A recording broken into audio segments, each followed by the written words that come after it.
I'm Fred Sirieix, and I'm French. Hi! Bonjour! I used to work front of house in a hospitality industry. Cheers. Cheers. But now I'm front of camera, bringing people together. I'm going to race you. I love living life to the full and embracing new cultures, food and people. It's very good. One of my greatest passions is cycling. Woo! So I'm bringing my bike across the Irish Sea to a land I know little about. Ireland, here I come! Here I come! I'm setting out on a series of cycle challenges along the coast of Northern Ireland, starting in the Moor Mountains and on to Donegal. Some tough, But I tell you what, it's steep. some more gentle, but all spectacular. This is so beautiful. Whoa, whoa, whoa, whoa, whoa, whoa, whoa, whoa. It's not just about cycling. This is very eventful here. There's going to be other sorts of challenges along the way. Yes. Hey! You've all heard of the Tour de France. This is insane, insane. This is Tour de Fred.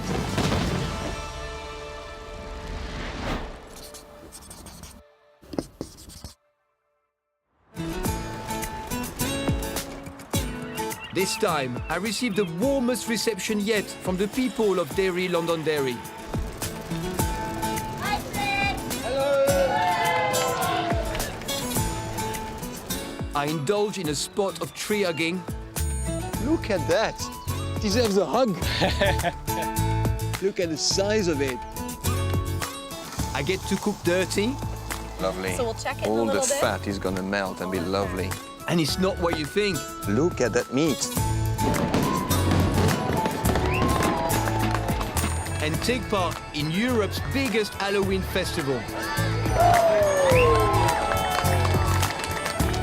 Look at this crowd. Look at this crowd.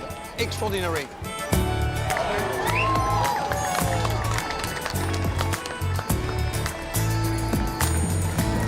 I can be as mad as I want. Nobody's gonna say a thing.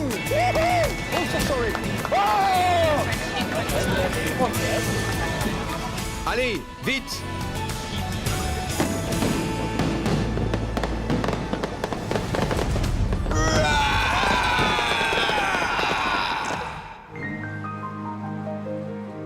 Built on the River Foyle and bordering Donegal in the Republic of Ireland, Derry, Londonderry is a city steeped in history and culture. How you doing? You're right. Welcome. Thank you very much. Thank you. Gia Ditch, everybody.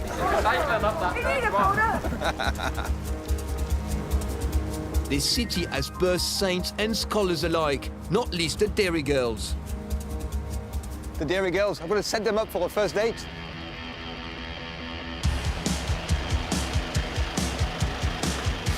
Walking around the city, you can really feel the energy of this place and its people.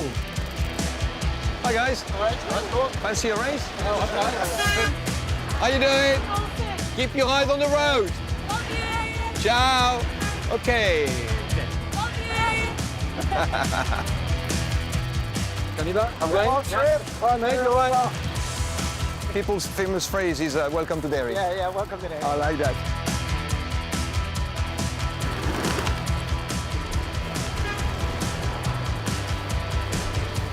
I've never visited a place with such hospitality. Everybody's been telling me, welcome to Derry, Fred. It's like I'm the king. I'm not, I'm just a frog. I've cycled to the ancient city walls of Derry, Londonderry, still intact after 400 years. And in fact, Derry is the only remaining completely walled city on the island of Ireland. The top of the wall is so wide, it makes for a brilliant stroll and a chance to get my bearings. I'm joined by my city guide to the wall, Charlene. Charlene, I have so many questions about Derry. Yeah. But first of all, why is it a walled city? Well, the walls were built 1613 to 1618. It was by the guilds of London. It was part of the plantation of Ulster, so the planting of Presbyterians in Ireland at that time. So it goes around all the way to the other side of the city? So for 1 mile and 1/8 in circumference to be exact. Wow. I know, it's amazing. Where does the name come from? What does it mean, Derry? Well, the original name of the city was Dura, D-O-I-R-E, and that means oak grove. And at that time, this area was covered in oak trees. But then the Londoners came over, then started building the walls, gave the city status. Right. And that's when the name of the city was then changed. So they put London in front of Derry. But we've so many other names. I spoke to a guy who said, oh, you're going to Stroke City. Yeah. And I was just a bit confused. And I said, what do you mean Stroke City? And he said, well, it's Yeah. Derry. And then, where does this come from? Okay, so we've so many other names, it can be a wee bit contentious what you call the city. But so originally Dura or Derry, officially Londonderry. We've Stroke City, which is Derry stroke Londonderry. And then we have the Walled City, the Maiden City, Cathedral City, Hills City, Music City. I could go on all day. And what do you call it? Well, my favourite one, Legendary. Legendary? Legendary. Oh, I like that. I know, isn't that a good one? Yes, Yes, very good. Truly are legendary.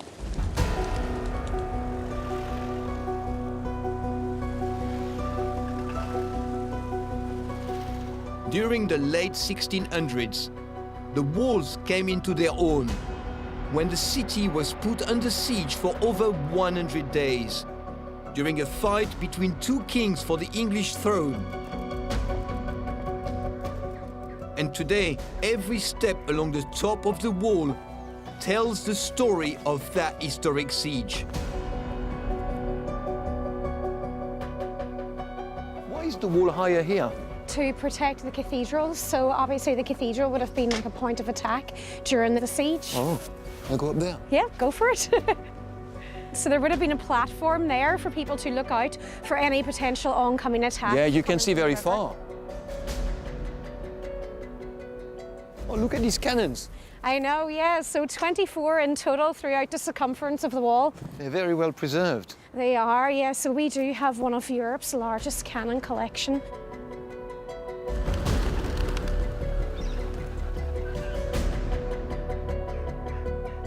I'm really enjoying this walk. I had no idea how big the wall was. I know, yes.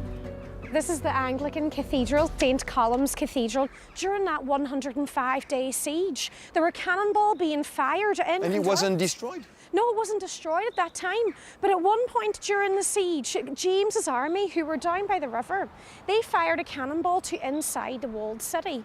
And that cannonball in particular landed in the cathedral grounds here. Now, what was inside that cannonball?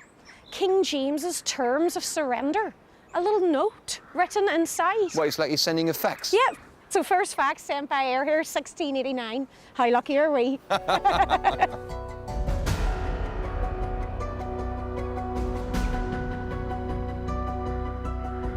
So this is Bishop's Gate. This is one of the 4 original gates to the walls. It is also the highest point of the wall as well. Is it? Yep, so the view from the top is amazing. It's really, really good.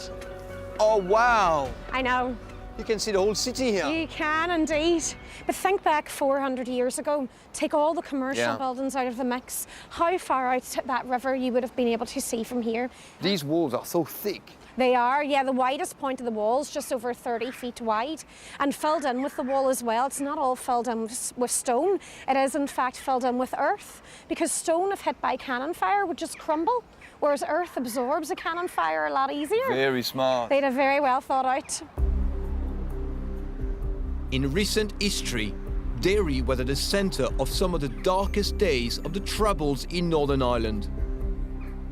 So this is the box side, is it? It is, yes. And this is why the poorest people in town were living here, right? Because of the land that the houses were built on traditionally, yes. And what about the civil rights movement? It really started here, didn't it? Yeah, when we had the Troubles, this is where the majority of the Troubles did occur.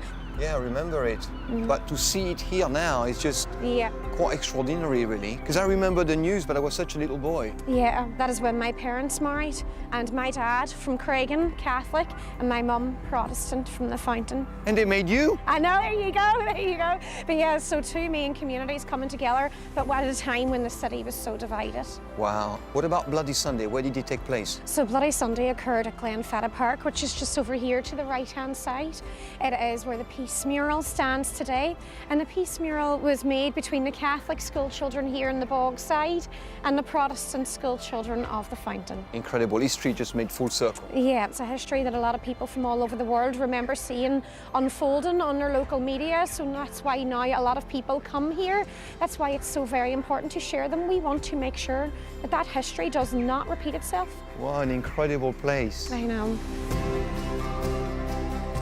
Away from the walls, Charlene wants to show me another important symbol of peace. So this is our beautiful Peace Bridge. It was only opened in 2011 in order to bring the two communities of both of the sides of the river together. The design behind the bridge, very symbolic. Those two white points represent the two thumbs and the shaking of the hands. Of course, very clever. So the two main communities of this country coming together and shaking hands.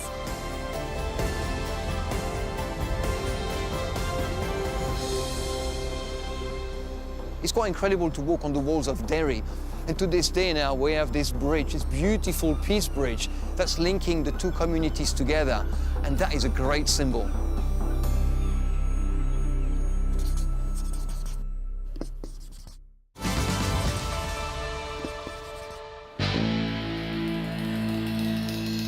I'm cycling round the city of Derry, Londonderry. Sirieix. And this place has a vibrant musical legacy. Producing Eurovision winner Dana, renowned songwriter Phil Coulter, and one of my favorite bands.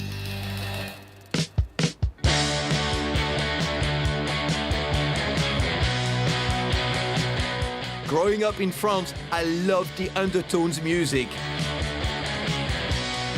And now I'm going to share a pint with a bass player, Mickey Bradley. Cheers, Mickey. Cheers, Fred.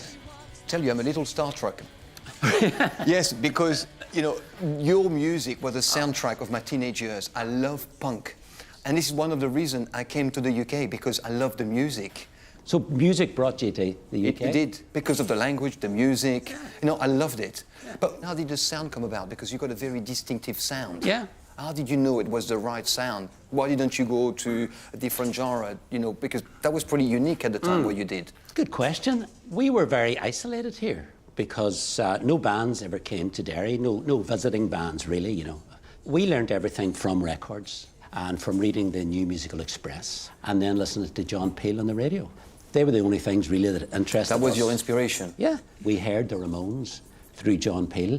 I don't want to say that we stole everything from them. Recycled. But we did. We recycled everything. Right. Also the fact that we had enough girlfriends, so we had no distraction. Okay. You know. Mickey was just a teenager in the 1970s when the Undertones made it big.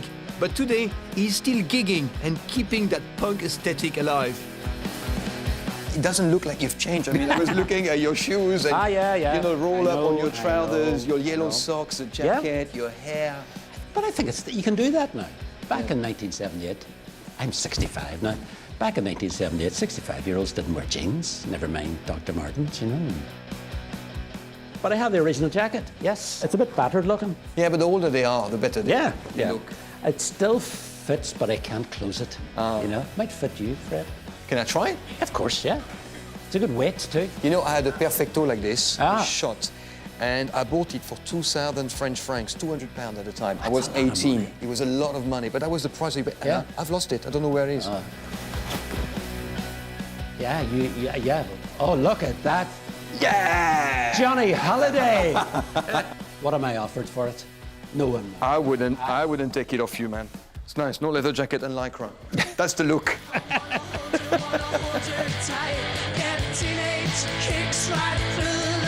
The band's greatest hit is one of my favorite songs ever, Teenage Kicks. Yeah, I remember buying records like this. Yeah. And inside, The photograph was taken actually in Belfast. We recorded it in Look in at you there. Belfast. I know, look at the teeth, you know. the Yeah, teeth. so young. So young. And you can't see the acne, which is good. That's what I like about that. Oh, well. And look, Billy's got his eyes closed. Fergal was wearing plastic trousers. The only time he ever wore plastic trousers. Where do you rehearse? We used to rehearse in Damien's bedroom, which is at the top. It's a small terraced house, you know.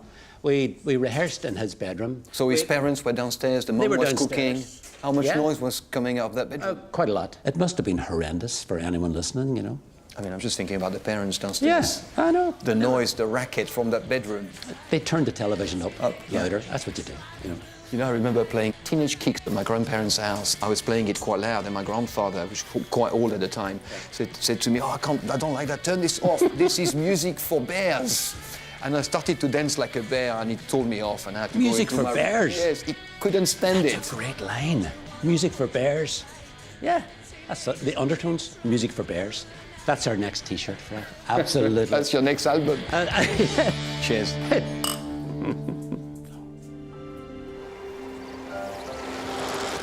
Bonjour. How are you? I'm cycling out of the city now along the Fall Estuary.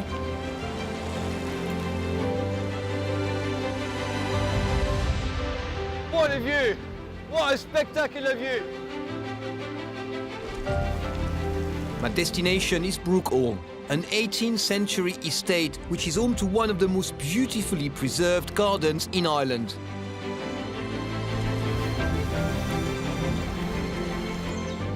The estate has been home to 6 generations of the same family since the 1850s, and I'm meeting David Gilliland, the current custodian. David, so your estate is right at the center of the history of Derry, isn't it?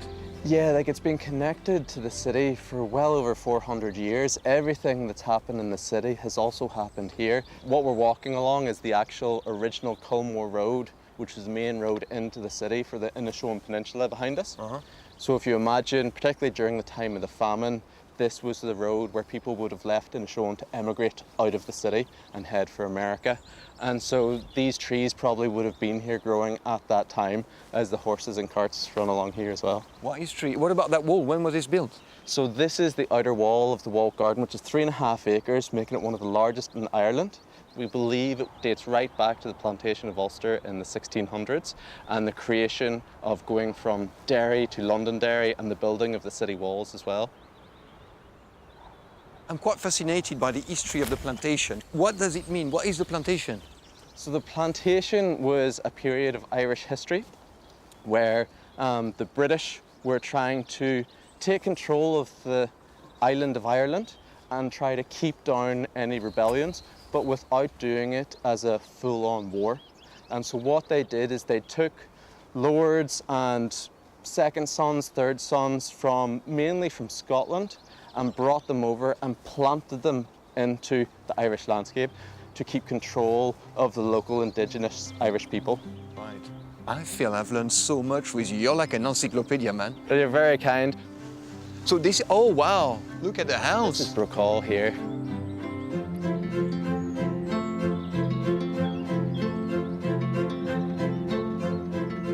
It was built by the Hill family at the start of the 17th century.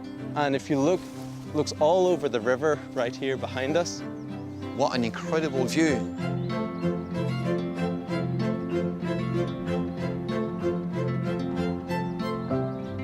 But I'm not here just for the stunning views over the Fall River.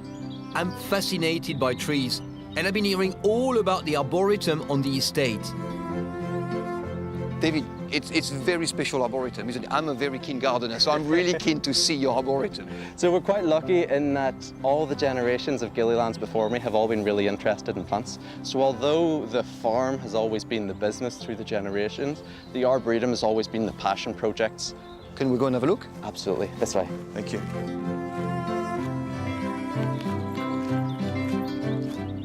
This is the Brook Hall cypress. The first time it's ever appeared anywhere in the world is here. Really? So, but where was it originally then? So what has happened is this is in fact a natural hybrid. that has occurred because my grandfather brought 2 cypresses from different sides of the world here to this garden, and they cross-pollinated naturally. That seed then had to fall to the ground and germinate. But when it did, with all the grass around here, we used to scythe by hand, and it was all done by a man called Harry Doherty. He had spent well over 30 years in the garden, and he knew every plant here. So in the middle of the big stroke with the scythe, he stopped dead in his tracks, and he saw this little sapling. I knew. And he knew, you look different from anything I've seen in this garden. And he invited my grandfather down, and my grandfather took one look and gave him a pat on the back. He said, I think you're right. Wow, it was a total fluke of nature. Total fluke, you know, in a meadow that would have been knee-high. So it wasn't so monotonous for him. He was just thinking about what he was doing. He was paying attention to everything. Very conscientious. He did. Very, and he just loved the place so much. He took so much care in it, and nobody has had as much impact on this landscape. It's an interesting shape. It looks very unique to me. Yeah, it's quite almost bizarre in its shape, Yeah. but given its story, even if it is a runt, it's worth keeping.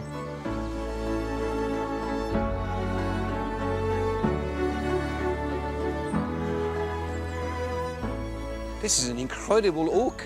Look at the size of it. This is the largest and oldest oak in the city of Oak here in the Foyle Valley. How old is it? We believe it's around 400 to 450 years old. Look at that. Deserves a hug. Look at the size of it. Yeah, there's not many like this, are there? This is a giant. So oaks are really unique for a whole array of biodiversity. It's a bit like us people, right? We're all connected and we all live off each other, aren't we? Completely, this one tree is helping thousands of microbes, insects, birds, bees, everything live off this one huge tree. So how old can a tree like this live for? Oak trees can live well over 1,000 years, but what's unique about them is, although we have a really nice, huge, big tree here, as they get older, they start to retrench back again. A bit like us. A bit like us. me. they start to I've get- shrunk since. And so the oldest oak trees you can go and see, they're all gnarly and shriveled and much smaller, but they still have that huge, big root plate on them to show that they were once big, mighty trees. Right. Man, I love your stories. It's fascinating. Well, thank you so much. It's getting dark as David takes me inside the walled garden. And waiting for me is another warm welcome. Hey, Fred, how are you? Norman, Yes. how you doing? Lovely to have you. How are you, Hi, Emily? it's Nice good to to see see you. Emily and Norman have a simple food philosophy, and that is to cook all their fresh meat and vegetables on naked flames. You want me to help you? Because you give me an apron. Is it to look We pretty? will put you or- to work. It's part of the deal with my wife. Ah, she's the boss. She's wearing the trousers. She's the boss. Obviously, she's wearing the trousers. She's the boss. So what do you want me to do, boss? Right, I'm gonna have you quarter that just over here on that cutting board. Okay. And you're all going to watch me quarter this cabbage. That's it. But what are you doing, Norman? Emotional support. Well, I'm just watching to make sure that you're holding the knife right at the moment. You're doing pretty good. So when did you start the business, Norman? We began when the kids were young, about 2 and 4 years old. One night, Emily came in from yoga and found me having a massive seizure as a result of a lot of stress at work, and it put us on a trajectory where we began rethinking life, about how we were living life, our food, our diet, our rest. Eventually, we got to the point where fire cooking was really at the heart of what we wanted to do, because that enabled us to get people around the table together and get them to slow down and express ourselves. Well done, man. And here we are. Okay. So you're going to cook the tomahawks? We're gonna cook these tomahawks. These are gorgeous. These are beautiful tomahawks, super local. This is 60-day age. These, Ah, lovely color. Look they're at that. stunning. Yeah. They call them like the Irish Wagyu. Okay, and this one is a bit younger, right? 28 You can see the days. okay. When you cook it with a Kamado, you gotta burp it a little bit, let all that heat out. So the way that we cook these, we cook them fresh, straight on those coals. This is called dirty cooking. I can smell it from there. Yeah. Have you ever cooked dirty before? No, never cooked dirty. So the science behind this is with fire, you need temperature, you need heat, and you need airflow. So because the steaks are cold and they're wet, when you cook them directly on the coals, it restricts all of that. So it's a really perfect cook. Lovely. So we'll check it in a All little the bit. fat is going to melt All and be that lovely. fat. Gorgeous fat too, it's really tasty. Yes. Right, I'll lift these two out for you. Norman, if you want to grab those other two, we'll lift them over. I can do that. Okay. Okay, burp. Use your tea towel there. Perfect. Right, the steaks are ready now. They're ready to go. Okay. Oh, look at that. Yeah, this is beautiful. Beautiful. The smell is incredible. Wow. So these are the 28 days, Yeah. and these are the 60 days. Correct. Well, no, only one of these is 60 days. What do you think it is? I think it's this one. You're right, that's it. You can tell by the color, it's way deeper of a color texture. It's even a bit more tender to touch. This is still a bit more tight. This is a little bit more loose. The smell of these steaks is incredible. So good, right? Yes. This is Yeah. beautiful. Look at that meat. We've realized when you eat good meat that is 365-day grass-fed, pasture-raised, this is what beef should taste like. There's nothing unnatural about it, it's just beautiful. Well, I haven't tried the Try that let me try the 60-day. 60 day. Wow, It's good, right? It's nice. lovely.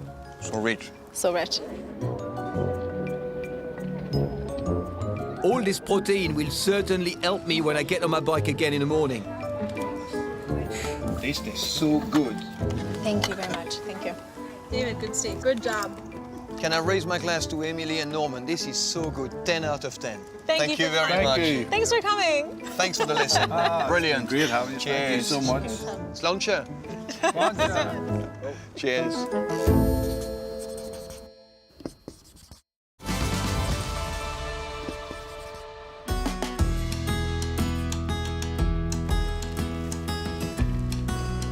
Derry, Londonderry is famous for being the host of Europe's biggest Halloween festival, and I'll be joining them later on. Look at this. But before this, I've got a little cycling challenge planned that will take me out of the city and over into County Donegal and back in time for some Halloween fun tonight. I'm in Derry, but I keep hearing about Donegal and it's just across the border. So I think I'm going to make it my next cycling challenge. I'm going to go to Muff.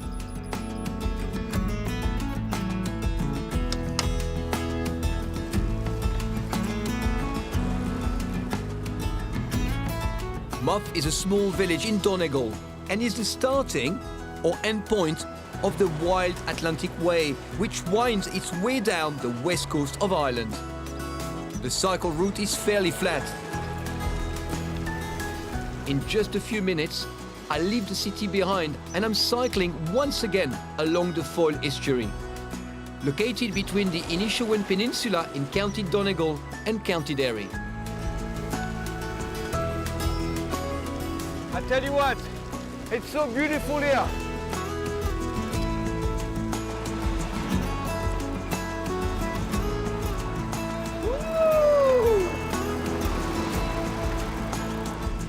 After 5 miles, I'm on the approach to the village of Muff, when the road signs change from miles per hour to kilometers per hour. I know I've crossed into County Donegal. The finish line of my cycle challenge to Muff is a local family-run distillery. As I hear, I'm not the only one intrigued by what the quiet village has to offer. This Muff distillery has a whole host of famous investors.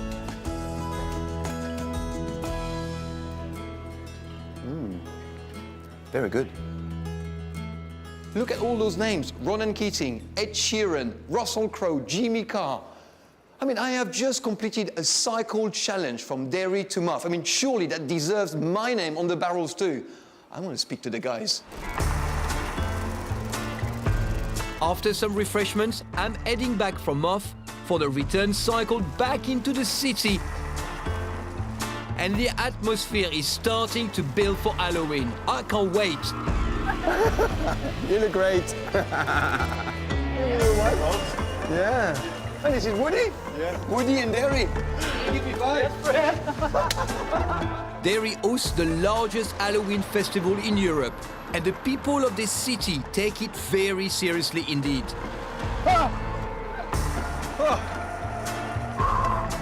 You're scary. It attracts over 100,000 visitors, and everybody, I mean everybody, gets dressed up.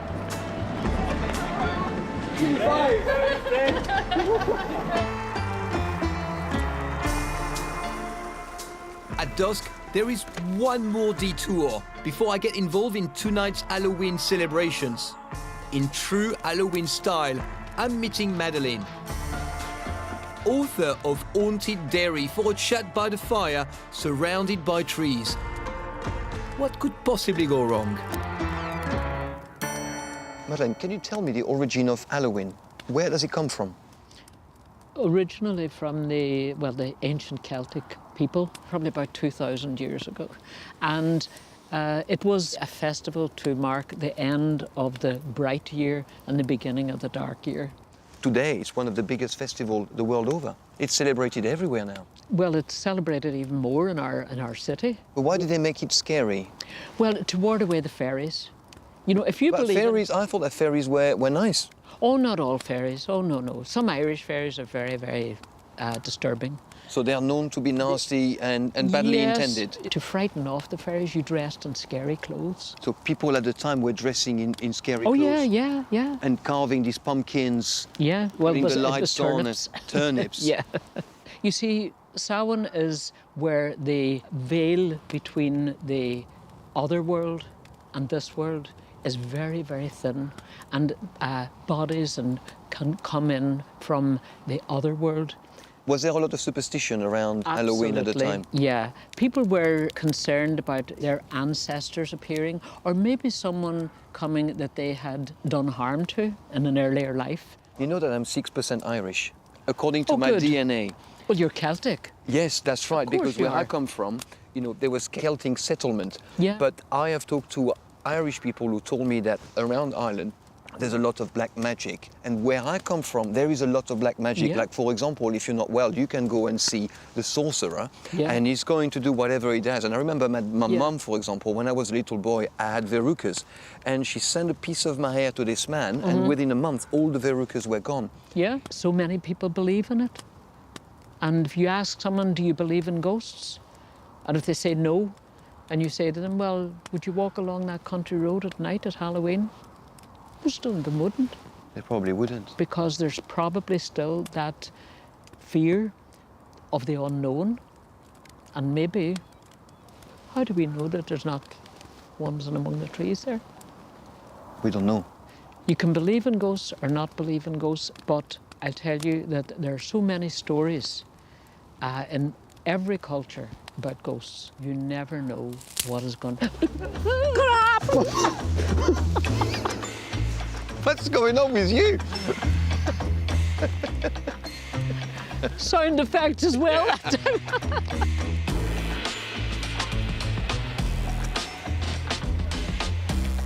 Greeting me on my cycle back into the city is an incredible atmosphere. It's easy to see why this is Europe's biggest Halloween festival. I've been invited to join in by a team of jesters. Guess what? There's dancing involved. Hi guys, how are you? Stephen. Hi Fred, how's things? How you doing? You all right? Nice to meet you, yeah. How's the preparations going? Everything's going swell. We're having a great time here. We've been practicing for the last 5 weeks or so. So this is all the troops that you have here, This yeah? is one of my troops. We go from age 5 right up to 36 tonight, so you'll fit in with us. Yeah, well, you know, I'm not a great dancer. That's okay. I don't We're want to gonna be spoil fine. your routine. You won't spoil our routine. Urban Shock Dance Troupe are performing as demon jesters. Guys, can I get everybody in the starting positions facing me, please? And please be gentle with me. I'm not a very good dancer, yeah? So nobody's laughing. I know you're jesters. You think you're ready? Oh, thank you. So you're ready with the routine? You've got all the movements, everything? You've got it? All right, got it. Cool. All right, give me 5. Yeah.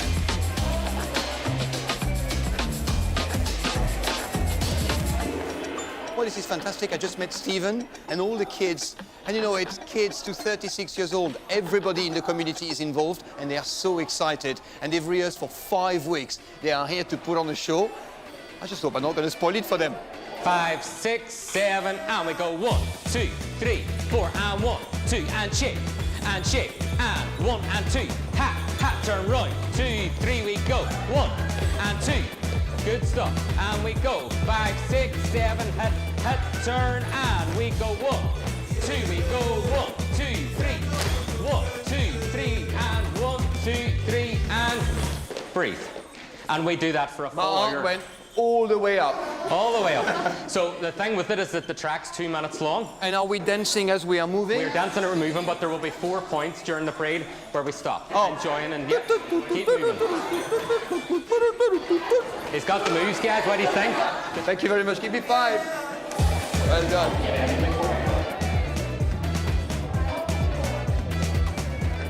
Oof, mon Dieu. And I thought I was fit. These kids are so fast. They got so much energy. Move down the back and stay down there for spits. This is a workout. This is a workout. You've got to be fit to be in Derry, huh? And if this is just the rehearsals, I can't imagine what the parade will be like. I'm going to go and see Steve the Soundy and ask him for batteries. Steve, have you got some batteries, please? Because I can't keep up with the kids, mate. I think yours are full. These kids are going to kill me, man. They are so fast. They got so much energy. They love that music. They're going to put on a show tonight. I can't disappoint them. I've got to turn up tonight. I really have to turn up. It's time for me to get into character, and Grace is going to help with the makeup. Here, you were shocking. How are you? I was shocking. You were shocking. Oh, you know one thing I like about Irish people is that you're very honest. Yeah. You are very honest, you know. Look, you weren't that bad. But I'm going to practice more and I'm going to get better. Do you promise? I promise. You can't go back on your word now. No, it's going to be good. It's all right. Is that the better? Yeah, well, it's better than the first time, no? And she all sorted, darling. Thank you. No bother. All the dancers are getting into character. So I get in line for my Halloween look. I meet people in the street, they say, hey Fred, how are you? And welcome to Derry, hope you enjoy Derry. Are you having fun? And it's really heartfelt, you know, they mean it. They mean everything they say. Just like you said to me, you're a crab dancer. They tell me, welcome to Derry in the same way. Yeah. But everybody from Derry is proud of Derry and what it has to offer, you know. I mean, I've been in the UK for 32 years, so I was really excited to come here and find out for myself what it was about. You know, what's the crack about? This time of year is a great time to come because Halloween, we pride ourselves that we are going to put on the best festival as possible. Yeah. So how many people are coming tonight? 100,000 easy. You couldn't even count it. 100,000? 100,000 easy, you know, are going to be on the streets. And everywhere we walk, on each side of the street, is just going to be mounted with people on top of people. Hello. Oh, this is your daughter. Very much. Hello. Hi, Zoe. And she's going to perform tonight? She's going to be on it tonight as well. How old is she, too? She's 2. Oh, wow. Is she the youngest member of the troupe? She's the youngest member of the troupe. Yeah. Ready to take over from Daddy? Ready to take over from Daddy is about right. You are doing my makeup? If you want, Dad. Yeah, of course, yeah. Make me look really scary. It's Halloween. Who's going to tell him? All right, let's go. Well, if I'm going to go for it, I might as well go the whole hog.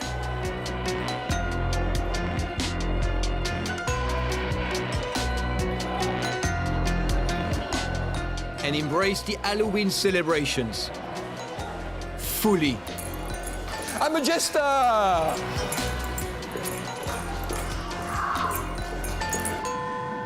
Well, this French demon jester is ready to get stuck in.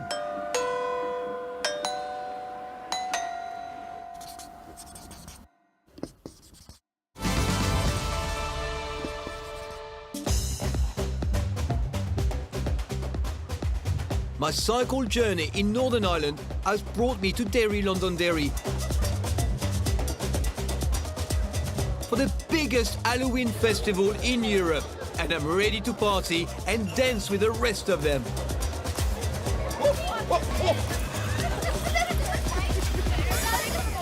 I don't need to make any effort to be a clown. No bike tonight. All aboard the bus to get us to the starting point of the parade. That's it, we're gonna go! Woo! We're gonna go to the parade! I'm more excited than them. I think you are more excited than them. And to add to the excitement, there is even a spooky power cut on board the bus.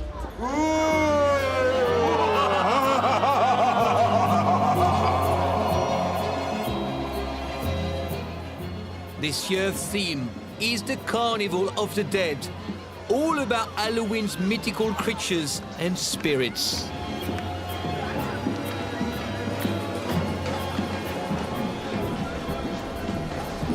Party's starting. The Mayor of Derry, Liliane Sinoy-Barr, is here in all her Halloween splendor. How are you? I'm good. Oh my goodness, is that you? Yes, it's You look me. Incredible. Whoa, you're an angel. I am an angel. Oh, let's fly. Let's Let's fly.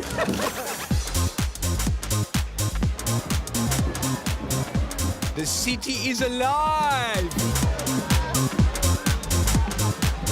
And it's time for me to put all my dance moves with the demon jesters into practice.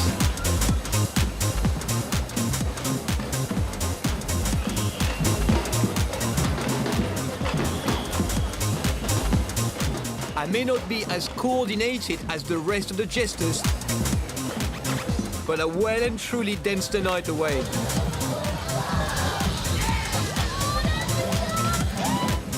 This parade is incredible. Look at that, there are so many people here. 100,000 spectators and 1,000 performers. This is insane, insane.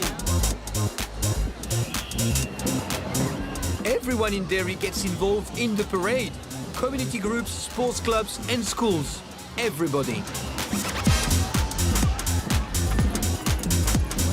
I can be as mad as I want. Nobody's gonna say a thing. Woohoo! Oh, so sorry. Oh!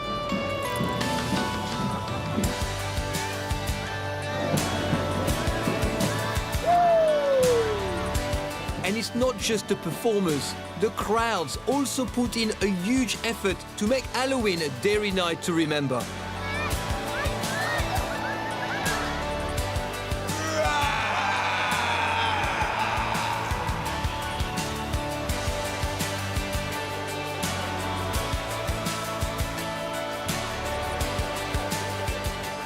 Look at this crowd. Look at this crowd.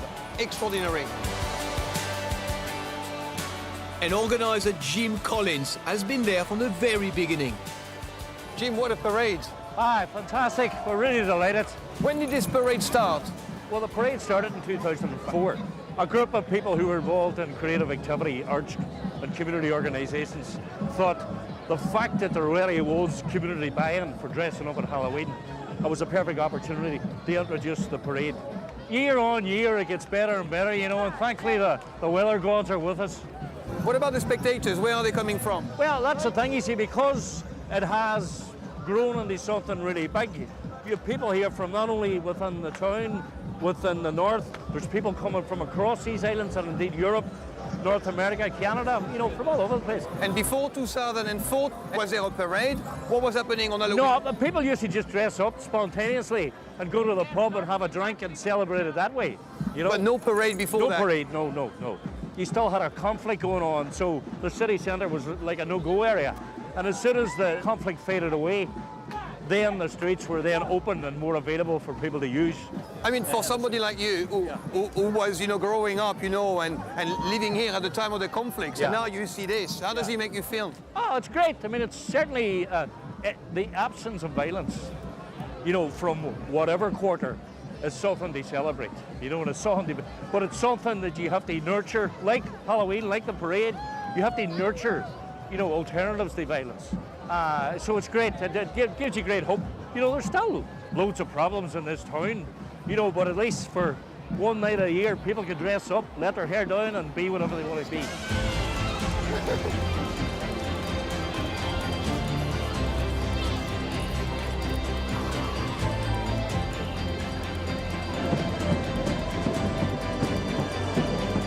This fantastic Halloween evening could only conclude in one way. A spectacular fireworks display down by the river near the Peace Bridge.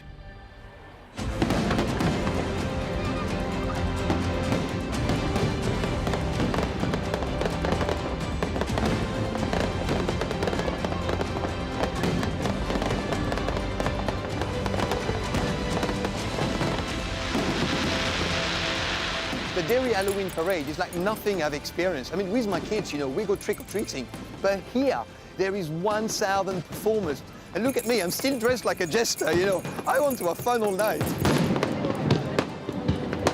Thank you, Derry.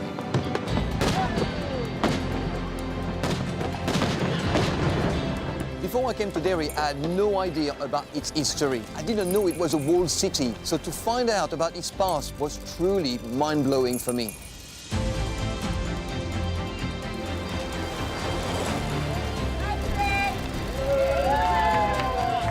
I've been very lucky to travel around the world, but I have never encountered people as friendly, as warm and as welcoming as the people of Derry. The hospitality here is incredible. Love you!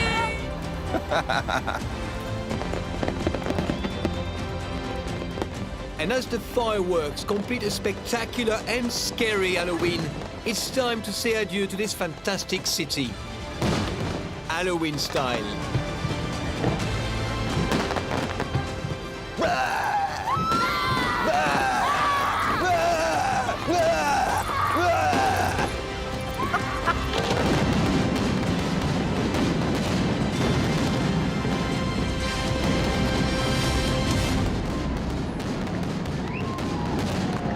Farewell, Derry. Have had a blast. Time to saddle up now. Let me tell you this, I'm gonna come back very, very soon. I love it here. I love the people of Ireland. I'm in love.